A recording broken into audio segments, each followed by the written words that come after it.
There it is. And it switched me back. Why does it keep doing that? Whatever. Anyways, we're here. Good morning, everyone. Welcome to the Daily Cup of Genre. It's the morning show where we talk about everything going on in geek world, entertainment world, movies, television, gaming, the whole nine yards. And I mean, let's face it, Marvel and Star Wars are just staying in the spotlight recently, all up in it. I am one of the normal hosts for this show, Kyle Malone, and I'm not joined by my other normal host, Manny. Instead, I'm joined by Shockey. What's up, dude? Not too much. Thanks for having me on. I feel yeah, no problem. Yeah, I feel like I'm slowly becoming part of the crew now and stuff. Yeah, I kind of. I came in a few years ago writing, which, hey, if anyone out there's listening, if you've ever had the urge to write down your conversations instead of just, speaking, send something our way and we'll take a look at it. We're always interested in new points of view and stuff here at LRMonline.com. Man, Star Wars. Oh, and Disney Plus, like I kind of, I always jump around on the topics, especially live when I create the tweets and all of that. I lay them out in an order, but I don't necessarily go that way. And one thing's been on my mind about the Disney Plus thing the last couple weeks, and the Black Widow numbers and the viability of future day and date release.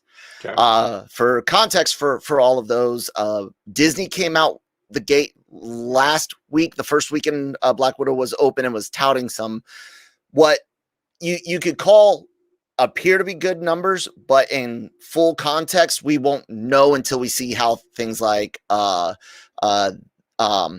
Suicide Squad performs. How does Shang-Chi perform? We gotta wait on some more context than Fast 9 and Black Widow. People trying to spin them as good, not wholly, honest, and people trying to spin them as just bad. Again, not wholly honest. But one thing is for certain, Disney didn't release any Disney Plus numbers for the second weekend.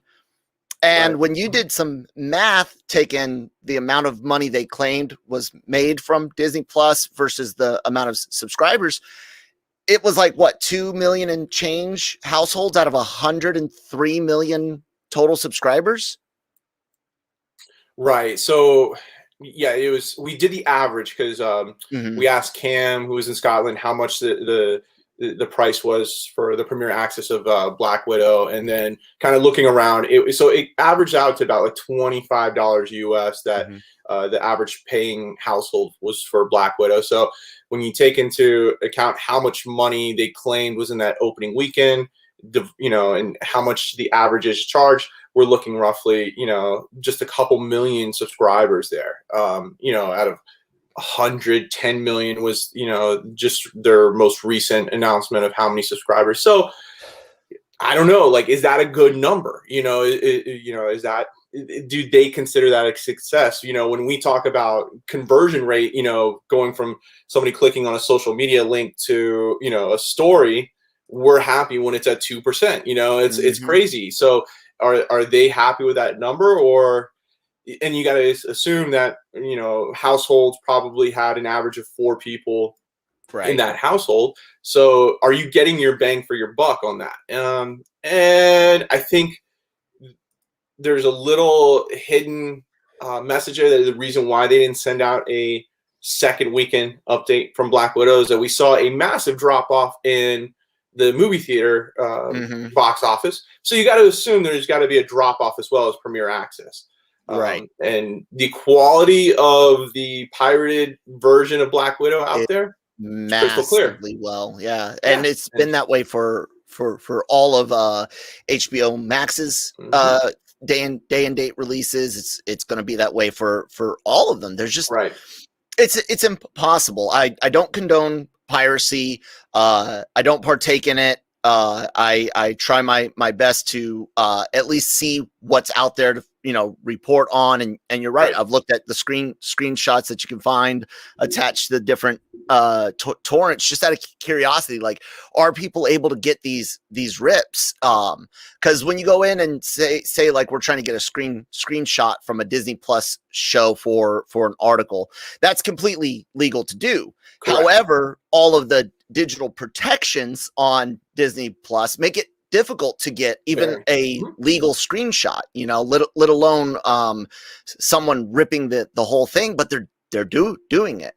So that being said, Matt, they said that Disney said they wouldn't rule out Shang-Chi being on Premier Access, but it's not on the schedule for it right now. Correct. I'm thinking Jungle Cruise is the last live action day and date we get. What do you think? From Disney, yes. I think that you remember, they're in the money business, right? Mm-hmm. That's the whole name of the game. And another thing too, wasn't it? It was a couple months ago, right? It was right in the middle of the pandemic when HBO announced that they were going to release all their movies, day and date and stuff. That the agreement was that they would movie theaters would reduce the window to access, and everything. They shortened it, right, to like 30 days or something. Different studios made different deals, yeah. Right. So I think what you're going to see is you're going to try to see movie theaters and studios try to get the most bang for their buck, get their movies into the movie theater, and try to capture some of that audience in that first 30 days. And there's just going to be groups of people that just are going to wait. If it's going to come to Disney Plus in 30 days or HBO Max or Amazon Prime, they're going to wait. You're not going to convince somebody to go to the movie theaters if they got to just wait 1 month. 1 month. Yeah. It's unless it's something like Avengers Endgame where it's an event. Right. Then you have the masses come out to the movie theaters.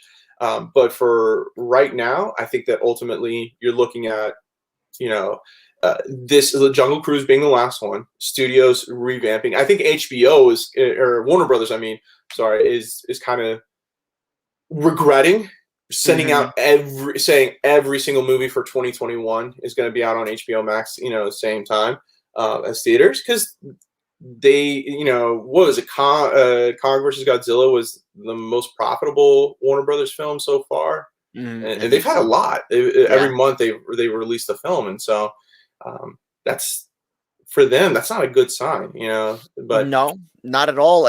But I wonder, because they it's not like they made a deal with another company. Right. I don't know, with certain productions, with certain production studios and companies, and I know distribution can be contractually questionable, but I know a lot of these are like in-house productions through and through. Right. So what are they afraid of saying, hey, we're not going to release X, Y, and Z, in September, October, November on day and date? We're just, you guys are going to the theaters. That's what, are they afraid that the fans will be upset and dump the streaming service, or possibly? I mean, would you? No, if they came out and said, "Hey, Dune is not going to be on HBO Max. We're going to just do that theaters only." How many people would actually drop HBO Max because of that? A few would definitely. But I think that everybody's. I think what we've seen is in 2000, in pre-pandemic, we saw a flooding of streaming services. Right, we had all these different. YouTube had its own, original platform that they've gotten rid of. DC did their own, streaming service that they eventually had to, merge into with HBO Max. WWE did its own. They finally merged with Peacock. Yep. You're seeing that, pretty much all these streaming services are starting to merge into the core, say 5, right? So I think now what's happening is people are choosing between the 5 major streaming services, which ones they want. Some all 5, some 3 out of 5, and so forth. But I don't think it's driven so much. Maybe HBO Max a little bit. Some are driven that because they get the day and date of the movie release. But there's a big catalog for HBO Max that you can go in and watch other movies. So I think, you know, I don't think it's profitable for them. They're trying to play both sides. They're trying to do the Netflix, where Netflix has its own studios and it's coming out with its own movies on streaming service, and it's right there. And then, you know, they're trying to, you know, do the Netflix thing, but also try to make as much money as possible, because there's still nothing that will replace the box office from the movie theaters in profitability. So that's true. 100%. Yeah, there's nothing yet. I mean, and I think Disney was trying to do this with Premier Access. Like, hey, we'll charge an average of $25 to see it, because you have to have a subscription already to Disney Plus. So, you know, and then on top of that, pay, you know, extra. So, I mean, it's almost like they're trying to use the UFC model, you know, where the UFC, you have an ESPN Plus subscription, and then you have to pay, you know, on top of that, you get a semi discount. It's not much, but a discount for the pay-per-view. But I think that's such a niche. I mean, people have been paying pay-per-views for UFC forever. Yeah. So that's nothing. That's not a new norm. You know, so trying to do that, I don't know.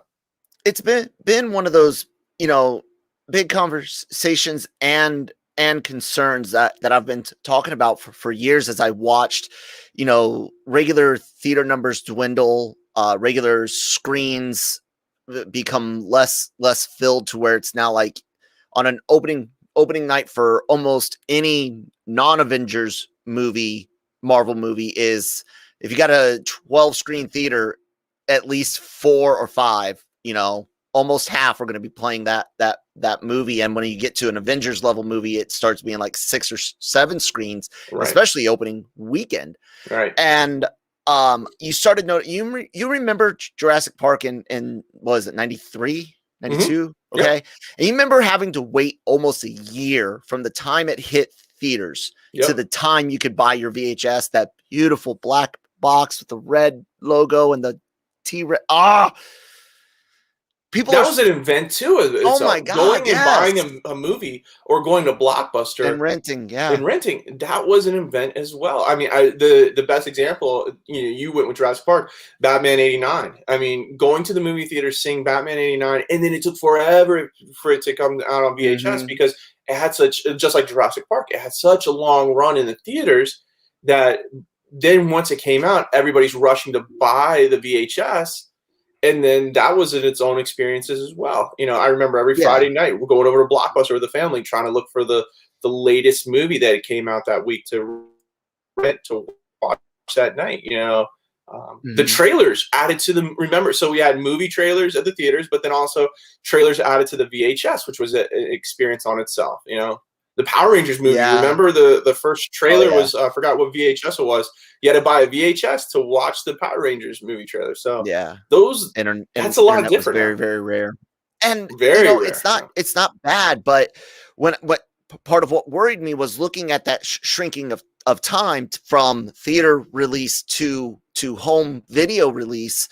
And it's gotten shorter and shorter. You know, the average a few years ago was maybe 6 months. 6 to 8 months for movies, because people were still watching them in theater, you know, 90 days in, 100 days in.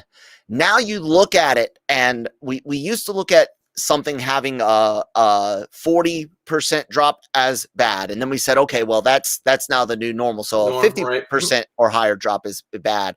Well, that's almost now the new normal for these big movies that make hundreds of millions on opening night. And it's gotten shorter as studios realize, and as theaters realize, we got to make room for more stuff, because people aren't hanging around and watching one thing as long as they used to.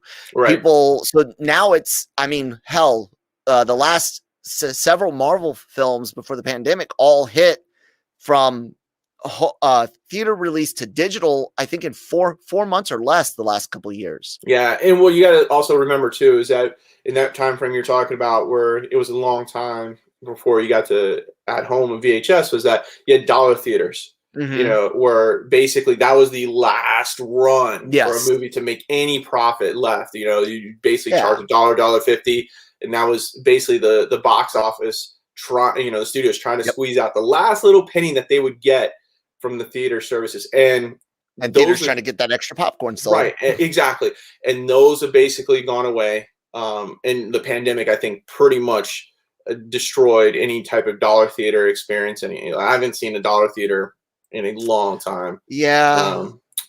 Drive-in theaters, it's rare now. Drive-in theaters were kind of the other, depending on where you live, in the United States, they're not as popular anymore. And that was kind of because you would get a double feature, most drive-ins, so, but yeah, it's sad. So yeah, we're getting shorter and shorter into this window. That means studios are going to have to produce better. They're going to have to make a decision. What needs to go straight to streaming services and what needs to go to the movie theaters. And so the ones that go to the movie theaters, the ones that are big box office draws, you're going to make your money on that. But like a Luca, animated film from Disney, would that have been a big box office draw? Who knows? Right off the bat, pre-pandemic maybe. But now with Disney Plus, and now that option of, hey, we can just send it straight to Disney Plus. Now you're going to get people subscribing, saying, oh, there's some new animated films on there. Let's subscribe to Disney Plus. And so then little by little, you're getting $6 a month from me, because I found Luca. And then, oh, here's another film we haven't seen. Oh, here's another. So we're stuck on there. So, yeah, I mean, that's where Disney, Warner Brothers, they're going to have to make that decision. And so I think you're going to see a lot of more indie films hitting to the box office. I think, independent films are, going to take advantage of this time and head to the, release in theaters, because there'll be very little competition. And then the studios are going to say, all right, we're going to send Batman, to the theaters. But this animated film that we had that was, received and sent it to HBO Max. That is an interesting thought of the theaters becoming I don't want to say adult playground, but a grown up. We'll just say people over, teenagers and older. One reason I know a lot of people always complain about family friendly movies is the families that bring in kids and they either refuse to control their kids, or B, refuse to leave. Right.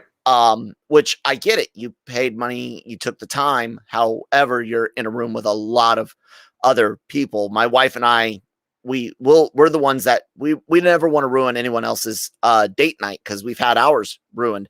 So whenever our son would misbehave at a restaurant or theater, we get our stuff to go, eat the loss, and carry on if we can't get control of it, But that idea alone, that's a really interesting one.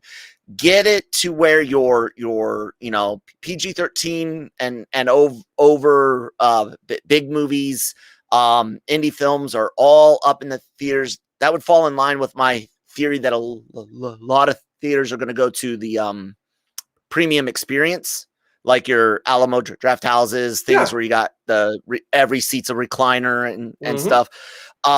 Where all of your kid friendly and PG and below films hit home. Like that's it. That's interesting.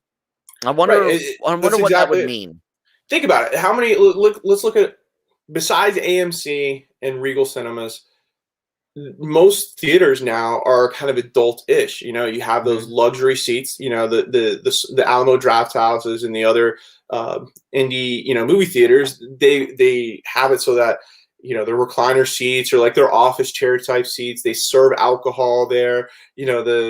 It's not just popcorn and old nachos and cheese. It's almost like a 3-hour event for a 2-hour movie. It's a lot more expensive. Tickets are $10 to $20 just to get to see the film. The beer or alcohol costs money. So it's a good date night. It's a good escape with your significant other and you go. But you're right. It's not a family, like even AMC is not really necessarily a family friendly event anymore, because like the seats are all spread out, it's not close. And like you said, sometimes that kids are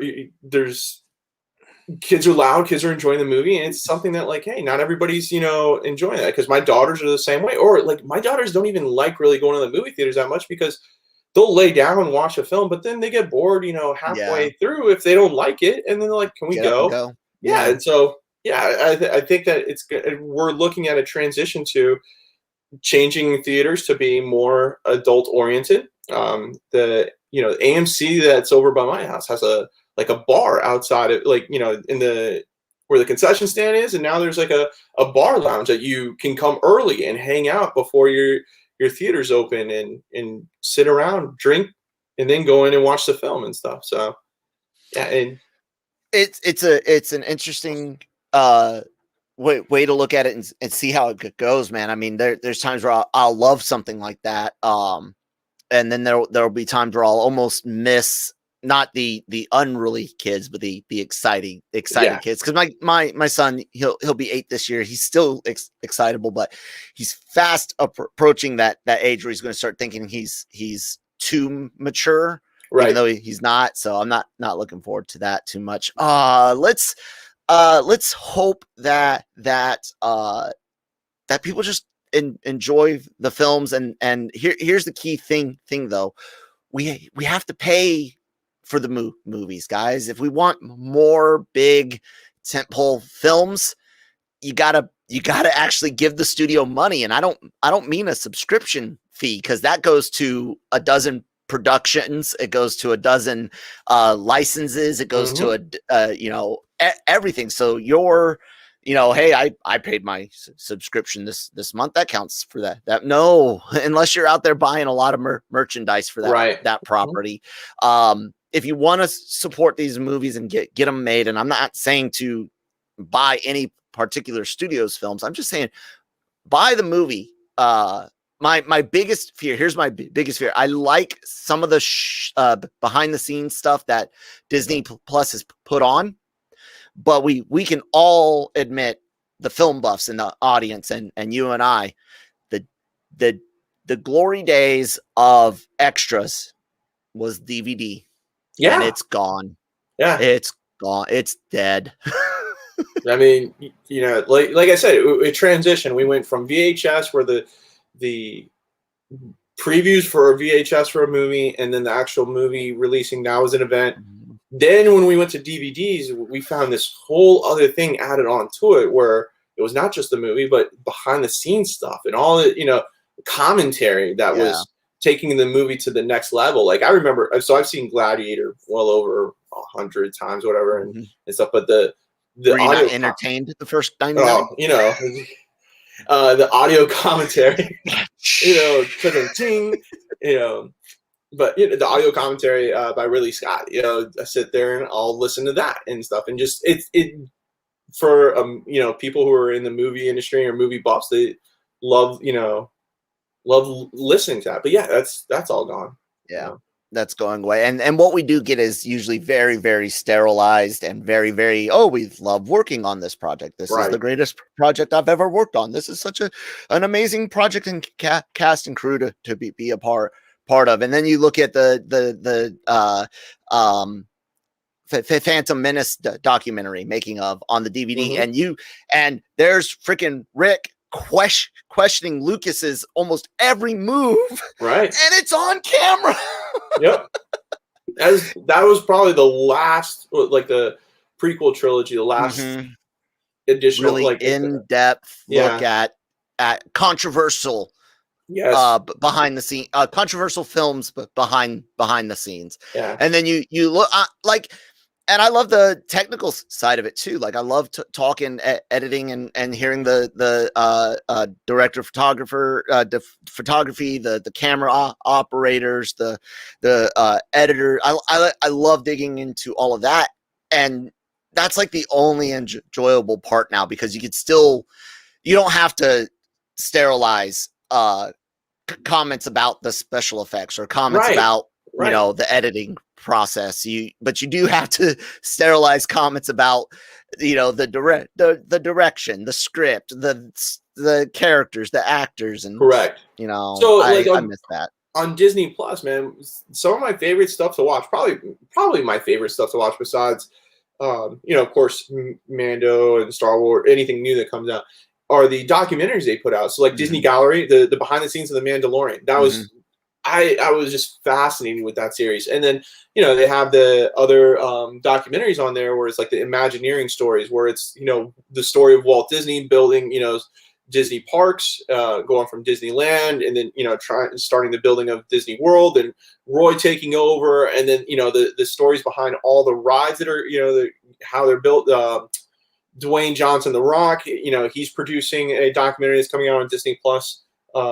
That's going to be about the most popular rides at Disneyland and Disney World, and the kind of the creations of those. And so, to me, I wish Disney would come out with more of that stuff. Like, let's go Avengers. Let's go, show me that stuff too. Get everybody back together and do a round table and say, this was the hardest thing to put together. This scene right here is, it just enlightens you a little bit more. It makes you appreciate the films a little bit more. Like, it was probably one of the most popular scenes from the Disney Gallery series, when they did The Mandalorian, Dave Filoni explaining Duel of the Fates.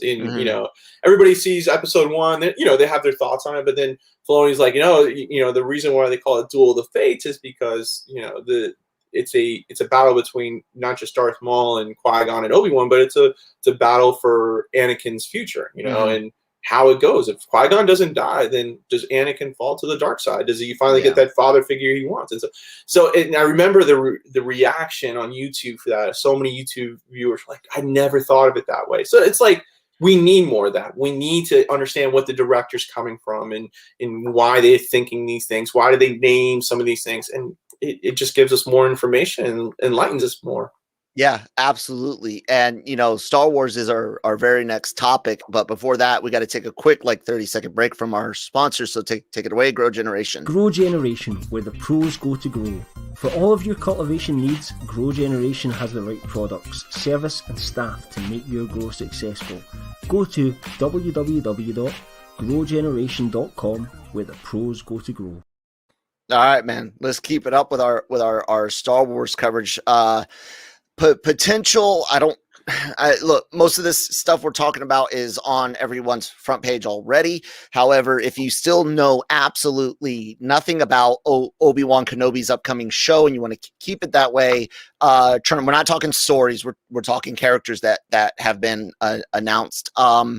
We talked about R2-D2 and C-3PO appearing in the show. We know that Leia, a young Leia, what is she supposed to be, 10, 11, something like that, is going to be in the show. And then we found out about a couple of Inquisitors. And who do we think all but know is playing an Inquisitor right now? Moses Ingram and Sung Kang. And we think Moses Ingram is the 9th sister, right? And the numbers, they always get. One's a sister, one's a brother. I think Sung Kang's 5th brother, Moses Ingram, 9th sister. And we'll get all 12 in a, in type deal. Like, not necessarily, I think it's going to be more like Knights of Ren. Where maybe there's we see them in the background and 4 get art. Could it be very similar, a similar shot as we see as Empire Strikes Back, where Vader's on the Star Destroyer with the bounty hunters, saying, go find Han and the Millennium Falcon, and the only bounty hunter we really see after that is Boba Fett. Right. So, we'll probably get that. So. But we're, Jordan Mason, we're very confident Sung Kang is an Inquisitor. We're also very confident that Moses Ingram is an Inquisitor as well. I know a lot of fans across Reddit, especially, and I'm not too familiar with Reddit, so I'm speaking third hand. So, Mike, Shockey, correct me if I'm wrong, but there's a lot of fans that seem to have some decent theories on some castings for a few Star Wars shows coming up. Are you tracking any? I know Cam's usually the guy that watches that, but are you tracking any good fan theories out there for Kenobi or Ahsoka or anything like that? I don't know. There was a name Cam mentioned. I'm trying to make sure I don't say the wrong thing anywhere. So we broke the story. Yeah, we broke the story that Agent Kallus is Alexander Kallus from Star Wars Rebels. will be in Kenobi. Makes sense, you know, at this in the timeline frame with Rebels and where Kenobi's at. It takes place just before Rebels, and so Agent Kallus is an Imperial agent, and basically his job is to find, you know, rebellious insurgents, right? Right. He's not necessarily after Force sensitive people. He's after trying to stop the rebellions and these little cells from growing, and so it makes sense there. The casting, we're like 90% confident on this. Jordan Mason kind of alluded this to as well, that Rupert Friend will be playing Agent Kallus. There's been some pictures of him with blonde hair. Agent Kallus had blonde hair. The chops is the only thing. He has like the chops that come down to here, but everything else is shaved off. They're wondering, can he grow the full chops out that way? But yeah, that's been the fan favorite, because we had 2-3 months ago the Kenobi cast or the core cast be released, and it was just, you know, what actors are going to be in the series, but nothing of what role would they be playing. Right. A few were obvious because they've already been in the movies or something before, but yeah. Yeah, the Ben and Owen Lars, and, you know, of course, Hayden Christensen playing Darth Vader / Anakin Skywalker, and Kenobi, you know, being Ewan McGregor. So from what's left, if we're putting Sun Kang as a Inquisitor, and of course Moses Ingram as an Inquisitor as well, but if Agent Kallus, then really if you do, you know, your elimination and stuff, Rupert Friend is kind of who you're left with. And so we'd heard that name beforehand, you know, playing Agent Kallus, you know, Jordan Mason tweets out a photo a little bit after we break the story, kind of, you know, alluding to that. So, you know, it's interesting. There's the amount of positivity is for having Agent Kallus and Kenobi has been, you know, pretty amazing. I thought it would just be kind of when we broke the story, I thought, this would kind of be on the level of R2 and C-3PO being in Kenobi, and where it's like, that's interesting. It's like, interesting, and kind of figure, but this has gone to the next level. I didn't realize. So in the last season of Star Wars Rebels, if you haven't seen it, spoilers, Agent Kallus joins the rebellion. He converts over, you know, the morally conflicted person, you know, finally decides to join the rebellion, and then changes his hair up, and for some odd reason he got the nickname Hot Kallus, you know, because there was this big, you know, interest in, you know, how hot he was and stuff like that. So American audiences are what are we going to call the H word over here? I don't know, but the H tie. Yeah. Anyways, go ahead. But so when we broke the story, it is amazing how many fans, you know, of all ages, you know, going through Reddit, going through social media and stuff like that, are all excited about this. You know, you know, I would say this is pretty damn, well, not close, but it's probably second. So when we broke the Hayden Christensen coming back to Kenobi as, you know, Darth Vader / Anakin Skywalker, that of course went through the roof. There, you know, the amount of positivity for that, having not just, you know, Rupert Friend, you know, as but saying Agent Kallus will be in Kenobi, that just is the next level. And there's a big audience for the Star Wars Rebels show. There's a big fandom. I know that when it ended, it was great because, you know, Filoni at Star Wars Celebration, when he announced that season, what was it, season 4, I can't remember how many seasons. I think it was 4 or 5. 4. I don't remember. 5 went on Netflix, and then they did 6. No, that was Clone Wars. All right. Oh, that was Clone Wars. Star Wars Rebels was like Ezra Bridger, Kanan Jarrus, Sabine Wren and stuff. And so I think it was 4. So, but when Filoni, you know, announced that his big main reason is that he felt that he had so much time with the Clone Wars animated series, and when it got sold to Disney and it was abruptly ended, and he didn't get to tell his ending of the story, he promised himself from here on out, any other project he works on, he's going to make sure that it ends with a story, that this never happens again. And so that's, you know, we get the ending to Rebels, but then it's also leading off to, you know, things like Ahsoka and the new show and everything. But that show in such a short period of time, 4-5 seasons. I apologize if I'm, for those who know more than me. It's amazing how many people were, excited for it. The Star Wars Rebels panel at Star Wars Celebration for the last season when I was there, it was jam packed. Celebration was in Orlando that year, and they had a room equivalent to Hall H, and that thing was slammed packed for Rebels.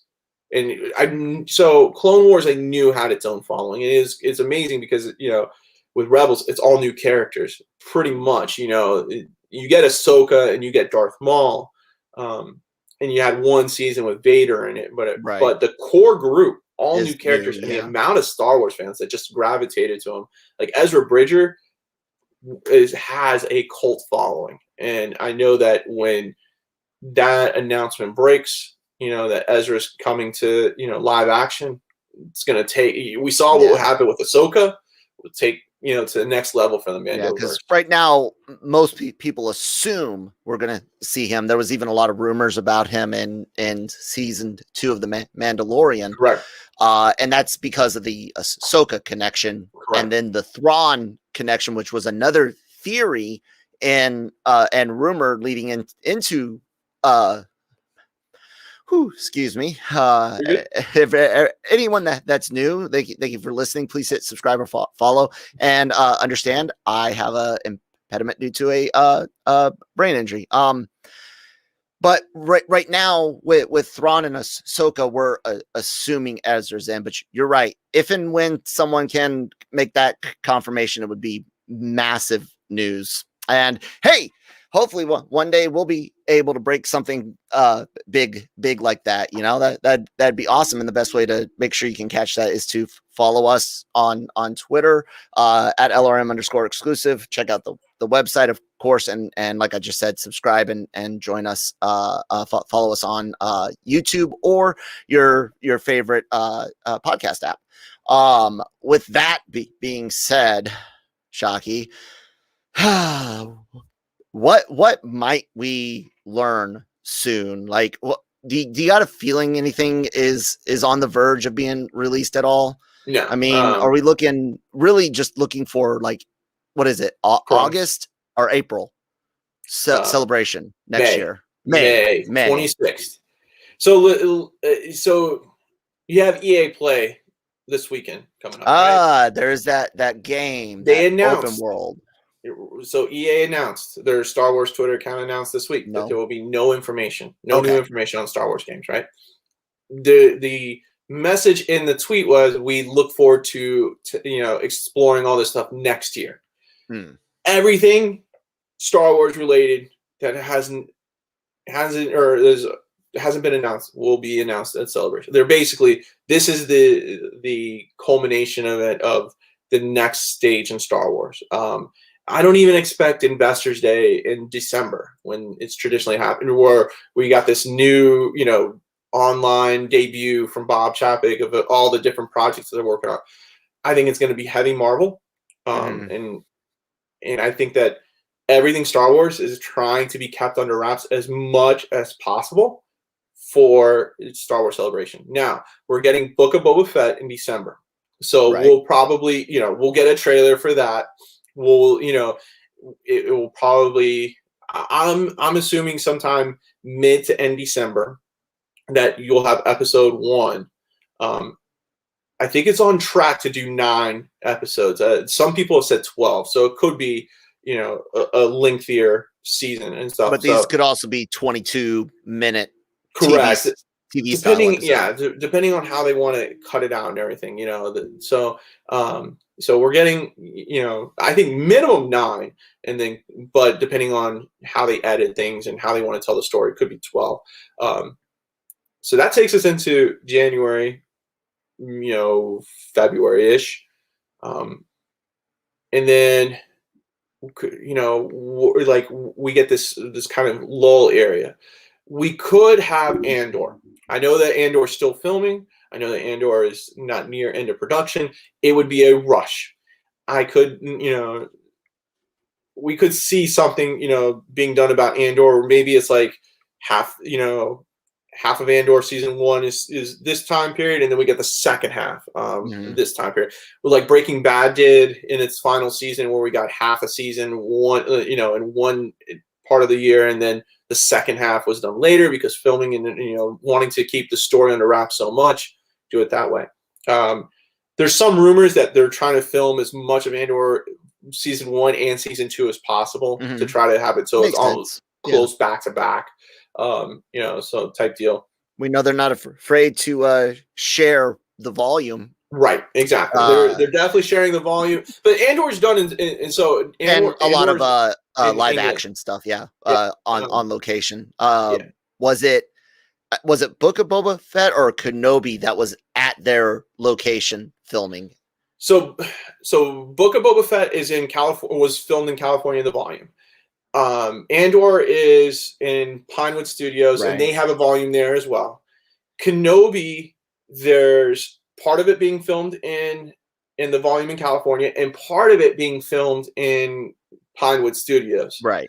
That was the one that potentially crossed over. Right. That's kind of like the last thing we think, and we think, and it's all but out now that in various levels, Mando season 3 has been in production, and we've had that feeling and talked about some interesting tweets and buzzwords behind the scenes that it may have been filming as early as like April, March, like way back at the beginning because of those crossover things with other productions. Right. But it could also just be like, hey, we need this person for this reason or that reason. But regardless, I wonder when the Mando's season 3 release date will be revealed. Do you think it comes at the Investors Day or at the end of Book of Boba Fett, like we got Loki season 2? I think we're getting end of Book of Boba Fett. I think so. Mando to return. I am August super confident. Well, and we know too that Din Djarin is going to be in Book of Boba Fett. There's so much that has already leaked out, crew shirts and everything that from filming that shows Boba, Fennec, and Din Djarin together and stuff. And I know people are like saying, "Well, Pedro Pascal is doing Last of Us right now," right? But at the same time, too, he's wearing a helmet. His stunt double can do a lot of the movement and then come in and get Pedro to come do ADR. Look what James Earl Jones was not in the Vader suit. No. Did the voiceover for it and stuff. So it is possible, guys, for those who doubt me on it. But we know, I think that we're going to get one of those oh, hey, Mando season 3 is right around the corner, 2 months, 3 months out. My money, right? If I've got big money going down and I'm in my Vegas, right? And you're asking me put a bet down and everything on what I think is going to happen. So we get Book of Boba Fett. Could we possibly get Andor right after? Yes, but I don't think that's the smart money to do because we're going to probably get Book of Boba Fett into February if they're smart, right? So that leaves March, April, May, 3 months where we don't have, any Star Wars. Could you put a show in that 3 months? Sure. The smart money would be Andor because you don't really need a big event for that. Say, hey guys, remember, this character from Rogue One? We did a show about him. You guys will like this, if you're into the Rebel spy stuff. But when we get to May 26th, that weekend is going to be you're going to see at the end of Book of Boba Fett, hey guys, Mando season 3 will be coming out May 26th or whatever, during Star Wars Celebration. They're going to premiere it that night. If I've got money down or I'm in charge of Lucasfilm marketing, I am premiering something at Star Wars Celebration. I'm getting as many people I can to that event and also streaming it. Yeah, can we get a bookie to DM one of us so we can start taking some money on this? Yeah, we might open it up a gambling service here. There we go. Barstool Sports did it for themselves. We might do it for, hey, when do we think this trailer is going to come out? Type deal. That'd be fun.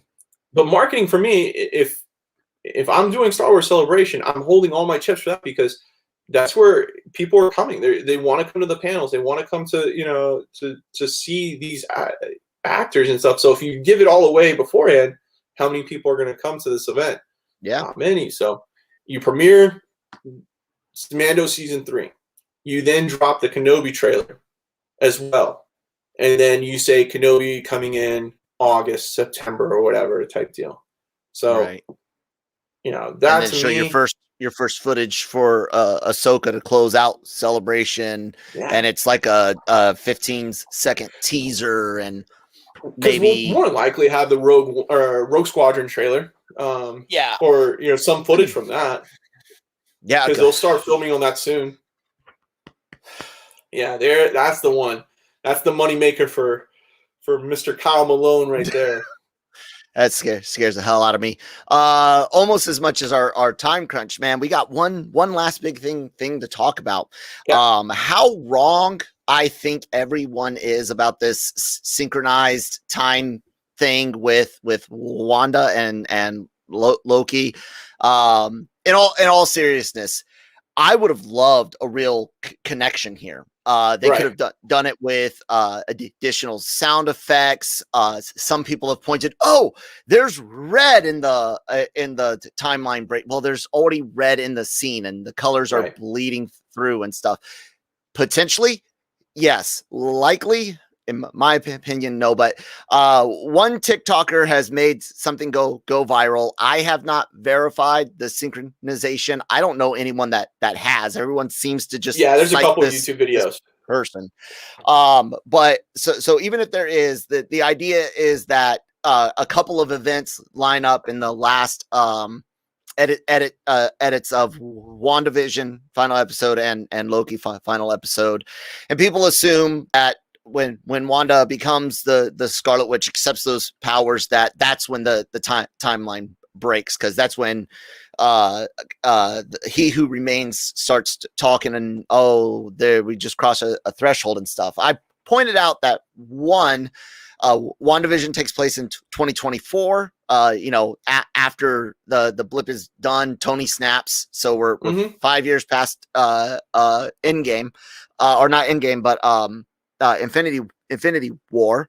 Loki at He That Remains is both in all of time, outside of all of time, and is able to witness all of time. He That Remains was born in the 33rd century. Again, Wanda happening in the 21st century.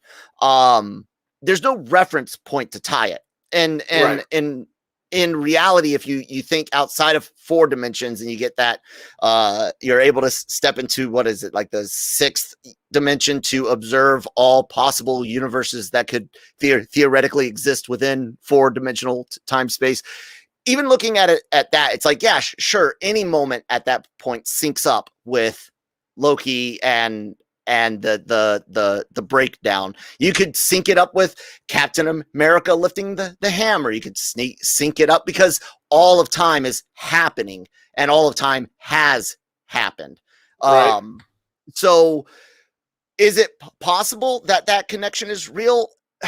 Maybe, but if it is, without some additional anchor, a sound cue, an actual visual cue, not 2 episodes that happen to sync up, because again, without an anchor point, a reference point, all of time is happening around him. So literally, you could theoretically sync that event up with any major moment. You could sync it up with Cap dancing with Peggy if you wanted to, and getting his happy moment.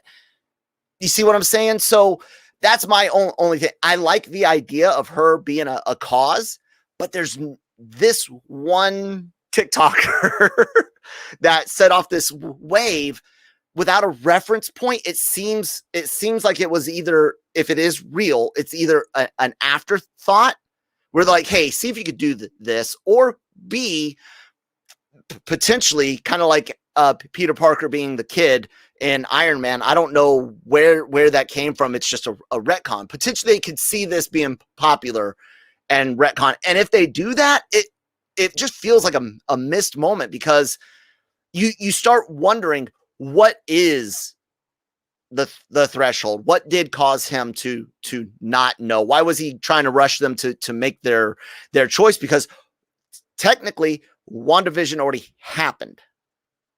You see what I'm saying?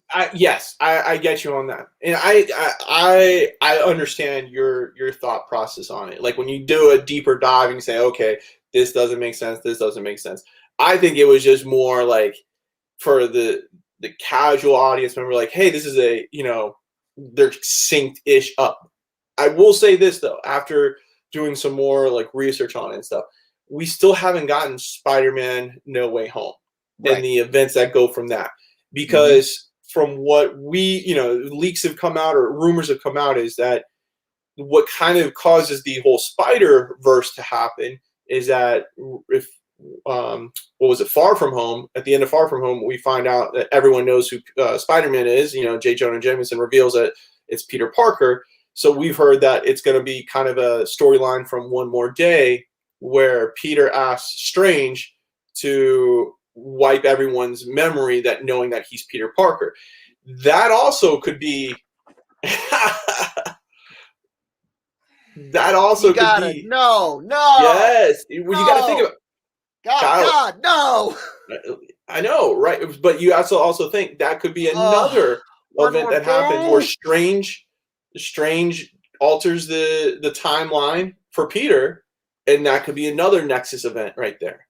You know, so I think God, is it all gonna like coincide with each other? No, but you know, there's a reason why the Scarlet Witch is revered as the most powerful one. There's a reason why Kang, you know, kept his, you know, universe intact so he could keep the other, you know, Kangs, you know, from destroying the multiverse.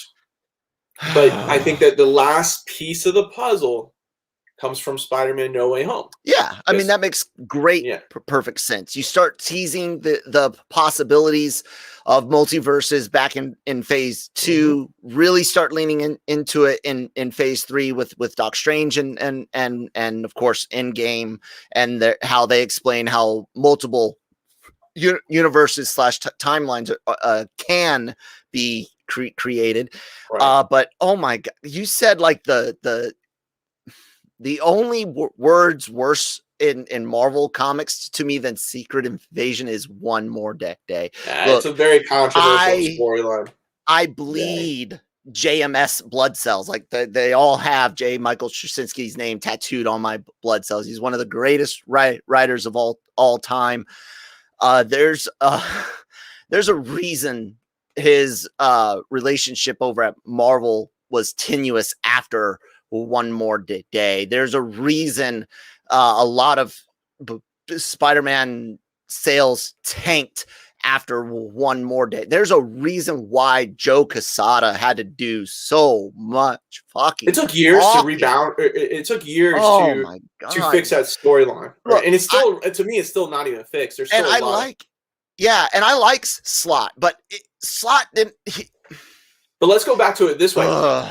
You have to remember, he did good with Brand New Day as best he could. Yes, but even then, some of that was trash. One of the most controversial moments in comic book history was Civil War #2, when Peter unmasked himself. You know, and that was like, no, that's stupid, because now everybody knows, and of course it goes down the storyline. Kingpin trying to kill Peter, which ends up, you know, almost killing Aunt May, which then leads to One More Day, which then leads to the aftermath of that. That just was a snowball effect. Because remember, Civil War #2 was shocking. Like that was. So, of course, #1 was an all-time like one of the best-selling comic books of all time. But then #2 almost surmounted it, because you had the image of Peter without his mask on, you know, unveiling to the world, I'm Spider-Man, doing kind of an Iron Man-esque, you know. So it's. I think I've got it now, because I had this theory with Manny about No Way Home and the future of Spider-Man and the MCU. For the longest time, I've been, you know, sounding the alarm, especially after Venom did so well in China. Please, China, reevaluate your relationship with the source material for things like Transformers and Marvel, because those aren't doing so hot. Okay, come on now, stop giving Venom your money. Anyways, no, I've had this fear that that they're going to take their ball and go home.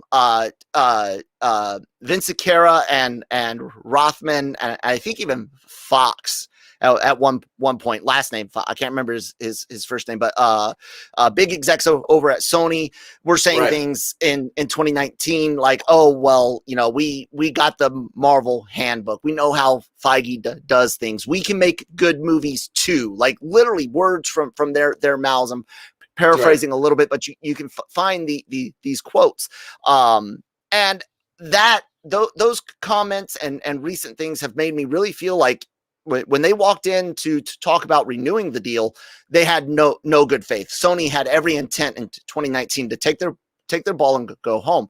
Now I think what's happening is Marvel has basically, there's a new agreement, and I think we're going to see Spider-Man take a pause in the MCU. Mm-hmm. Now that you say one more day, it all lines up perfectly with having people forget Peter is Spider-Man, and he slips off into an alternate universe, leaving the door open for him to one day potentially come back. But I think that's what's happening. I don't think we're going to see necessarily a completely separate Spider-Verse. I think they're leaving the door open for him to come back later. What do you think? Is Sony taking the ball and going home for good, or are they just going home for the night? No, I think they're going home for the night until the next big Avengers movie, and then Peter comes back type deal. But yeah, Miles. I mean, yeah, with Miles, some of that. Yeah, you're gonna see. It just kind of. I think we got Wanda and the Nexus event. That you have Loki, the Nexus event. That the last major thing before we get to Doctor Strange and the Multiverse of Madness is Spider-Man. No Way Home, and in that title, No Way Home, like that tells us something, that he can't go back to the way things were. Like he can't go back. So that's one more day. That is exactly what the storyline is on One More Day, is that he chose to do to take off his mask in Civil War and expose himself. And Mephisto basically says, you can't go back to that. You can't go back to that event and take that back. So you have to live with this new reality. And so we're gonna I trust Feige. I mean, don't get me wrong, but being in the relationship with Sony, that's what it is. It's money. It's driven by money.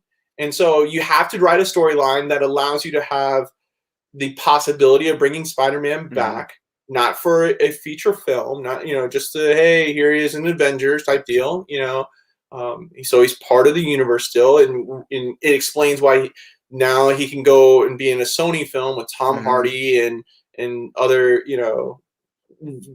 what is it Morbius, with Jared Leto and stuff. Yeah, so now it kind of like, okay, that kind of, because of the multiverse event, now that explains how Peter Parker, this version of Peter Parker, is able to go through and stuff. And we kind of got it with Into the Spider-Verse. Sony's attempt at it. Problem, man. It's like, look, I like the cartoon Spider-Verse movie. It's great. It's amazing. I love watching it. I watch it more than I do anything except Far From Home, because it's got Mysterio, and that's my all-time favorite comic book villain. I love Mysterio, and so.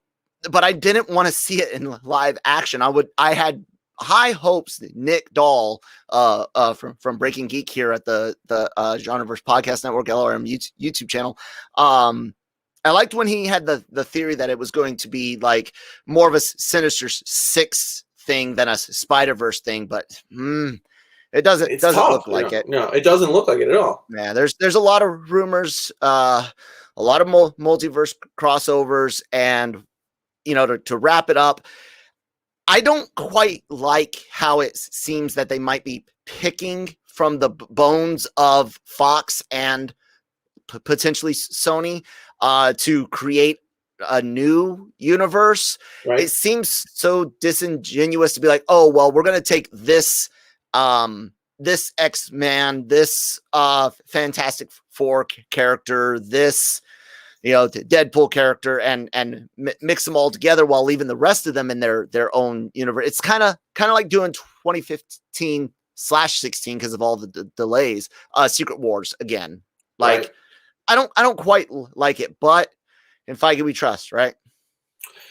Yeah, I mean, he tells a great story. He organizes it really well. So, it'll be interesting. He's managed this whole Sony relationship so far. And Yeah. we've gotten, some people say the greatest version of Spider-Man. To me, I know that I'm in the very, very small minority that I prefer the Andrew Garfield Amazing Spider-Man version. It's the most accurate to the comics, okay? That's the only reason why I'm an old school guy.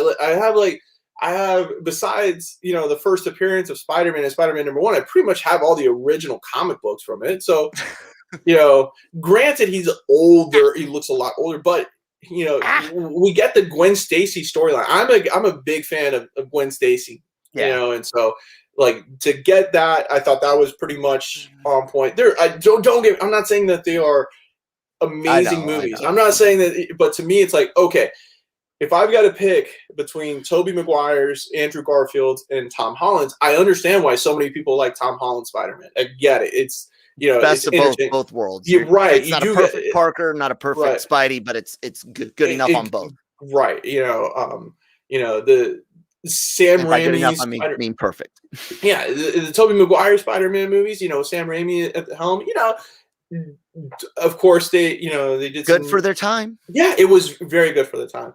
But I remember being at high school, middle school, when I went, and I was like, where the hell is Gwen Stacy? Why is Mary Jane already in love with Peter Parker? This does not make sense, guys. And having Mary Jane fall, when Green Goblin drops her instead of Gwen Stacy, it's just like, damn it, they ruined everything. But they just wanted us saying Mary Jane and Green Goblin all summer long. Yeah, that's it.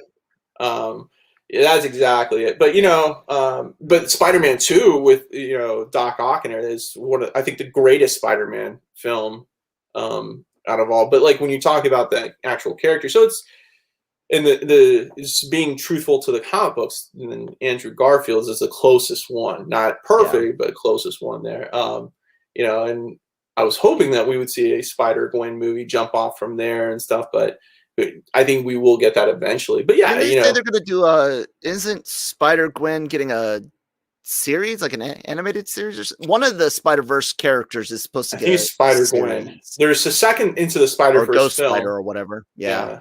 There's a movie, Spider-Woman. Yeah, Jessica Drew. Yeah, Jessica Drew doing that one and stuff. So, but I think the animated Spider-Gwen from Sony is getting her own animated series.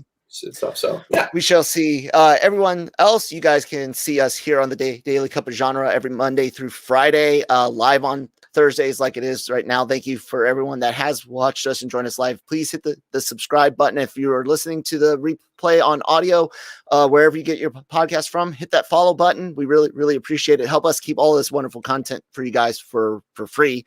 Check out our sponsors, growgeneration.com. If you're watching us, you can see the social media information down below. We have a Marvel podcast, a Star Wars podcast called the Cantina. Keep you guys on the website today and tomorrow and through the weekend. That's all I can say. And please follow us on Twitter, because you never know, breaking news could hit any time. And we might even be able to plan some things about the Cantina and Star Wars news. I'm just saying it might behoove you guys to follow some of this sweet social media accounts. All right. Shockey, what's going on with LRMonline.com these days? We're trying to get some more information out for you guys. I know, some of you are excited about all the Star Wars info. We should have one more big story for this week, and then it might be a little bit more time for us to find another scoop around and stuff. But we're getting there and trying to get all that information out. We're very careful of what we release out there, because we don't want to spoil too much of a good thing. So the little bit of stuff that we do share with you guys, we hope that you enjoy it and stuff. But if there's something else that you think we should be covering, let us know. We'll be doing a Ted Lasso podcast starting tonight, and then continuing tomorrow, because of course season 2 premieres tomorrow on Apple TV. So look for, if you're into Ted Lasso, look for that. And then everything else. So we have a great amount of interviews that have been posted up recently from our amazing interview crew. Cam's holding it down with a lot of the written articles, and Christine as well. And then, of course, Kyle here managing all the different podcasts, and the podcast crew is doing an amazing job. So we're looking forward to continue to expand and getting as much out there as possible. So if you can give us a like, you can give us a follow, subscribe, it helps us out at the end. It does. All right. The big guy over there that runs the site said it all. Thank you guys so much for listening today. We'll talk to you tomorrow. Manny should be back, hopefully.